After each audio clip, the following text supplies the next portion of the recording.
Happy Sunday, everybody, and welcome to Hurricane Hub Live. I'm meteorologist Hunter Forst.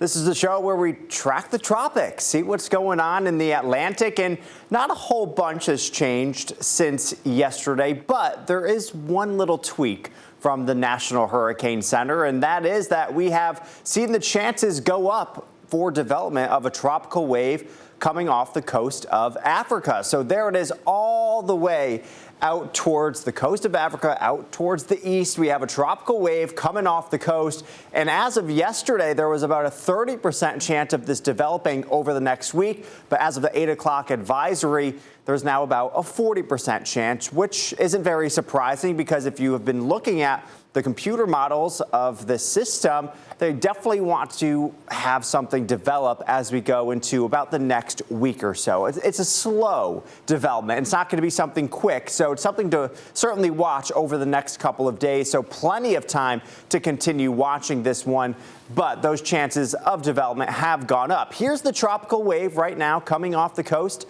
of Africa. Just some disorganized showers and thunderstorms, but that's exactly how it all starts, especially this time of year. You have waves coming off the coast into the main development region where you have plenty of warm water. And of course, that's exactly what we have. As we get into September, that's when you see the warmest waters. Right now, they're sitting in the lower 80s for the most part, but the warmest waters, of course, all out towards the areas around Florida into the Caribbean, where you're seeing water temperatures in the mid to upper 80s, which is really sustainable for tropical development. And that's where you can get that rapid intensification. But in the main development region, seeing those water temperatures right now in the lower 80s. In terms of wind shear, there's a bit off towards the north from that tropical wave and down to the south as well. And there will continue to be some shear over the next couple of days in the Atlantic. So that may hinder some of that development, and maybe that's why, or part of the reason why, we're going to see a slow development over the next couple of days, trying to fight off some of that shear. But here's a look at the European model, and you'll notice as we get into Monday and Tuesday of the upcoming work week, not a whole lot going on here with the vorticity. That wave continuing off towards the west, and then by the time we get into next weekend, we start to see something trying to develop here way out in the middle of the Atlantic. So this is the European model and continues to strengthen that system as we get into next Tuesday. So that's why it's kind of a wait and see type situation, because the models are taking their time for something to develop as we head into the next week or so, but certainly have the chance to see our next named system over the coming days. And let's take a look here at the GFS model, and they do something similar as we get into the end of next week into next weekend, starting to see something develop here, maybe a little bit sooner with the GFS, but as we get into next weekend, could we see a tropical storm or maybe even a hurricane? That chance certainly is there, and we continue to see that pushing out towards the west as we head into next Tuesday. So if we put these two together, we have the European model and the American model here in yellow and the European model here in red. This is next Wednesday. This is September 10th, so about 11 days away. So things will certainly change here with the models, but when you have two models here like the American and European that are in similar agreement in timing and develop, it gives you a better idea of what certainly could happen. And we've been seeing these trends here continue to be like this, so it's giving us a really good idea that we certainly have the chance to see our next named system as we head into the beginning middle of September. And September 10th is actually the peak of hurricane season. So by the time we get into the 10th, we certainly could be seeing a storm just to the north and east of the Caribbean. But right now, we still have plenty of time to watch that.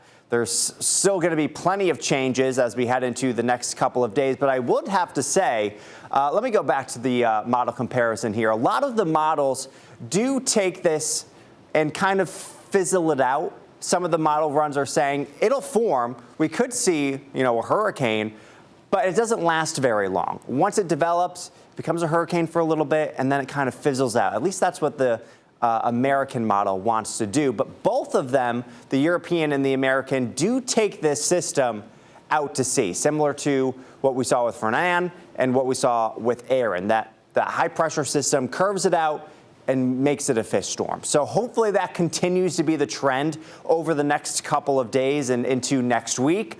But still plenty of time to see some changes as we head into the middle of September. But here's our look at we have a stalled out front that's sitting off the coast of the eastern seaboard and also down into the Gulf. And when you have these stalled out fronts, you could get low pressures forming, and then they could break away from the front and turn into something tropical. Yesterday, the vorticity was kind of saying, maybe we could see a little something forming off the eastern seaboard and pushing off towards the north and the east.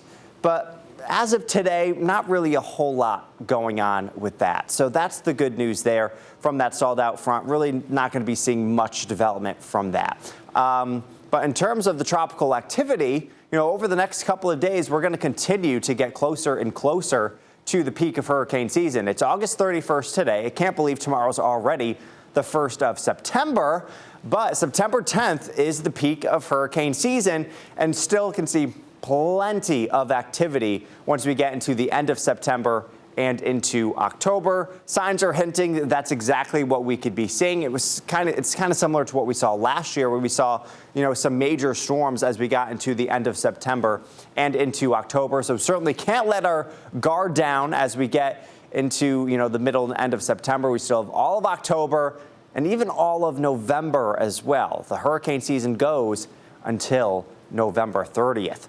All right, let's take a look at what the next name on the list would be. We've already had Andrea, Barry, Chantel, Dexter, Aaron, and Fernand.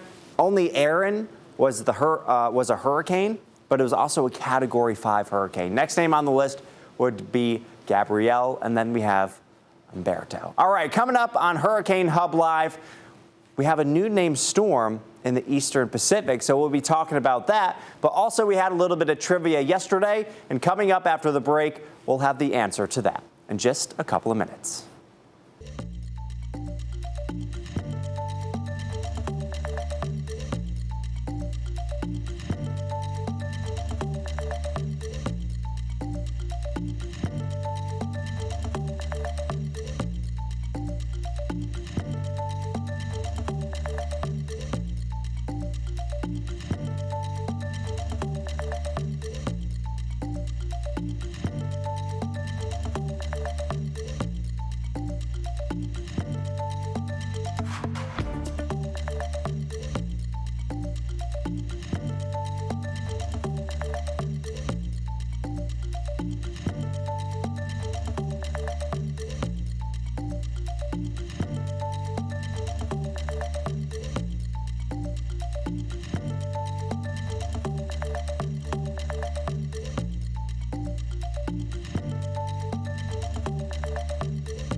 Welcome back to Hurricane Hub Live. Let's take a look at the Eastern Pacific. We do have our next named system, Tropical Storm Kiko. Winds are at about 40 miles per hour, so it's a rather weak tropical storm. Winds gusting to about 50 miles an hour, and it is over 1,000 miles to the west-southwest of the southern tip of Baja California. So it is way out there in the Pacific, not bothering anybody unless there are, some boats out there. That could be a cause for concern, of course, but not expected to impact any land. It's going to continue to progress off towards the west over the next couple of days, strengthening a bit to a Category 1 hurricane as we get into the day on Tuesday. Max sustained winds at about 80 miles per hour Tuesday, up to about 90 by Thursday, and then it'll, encounter some cooler waters as it goes off towards the west and likely will start to weaken. But, certainly something to watch over the next couple of days. Could bring some rough surf to areas around Hawaii, but shouldn't really impact the islands much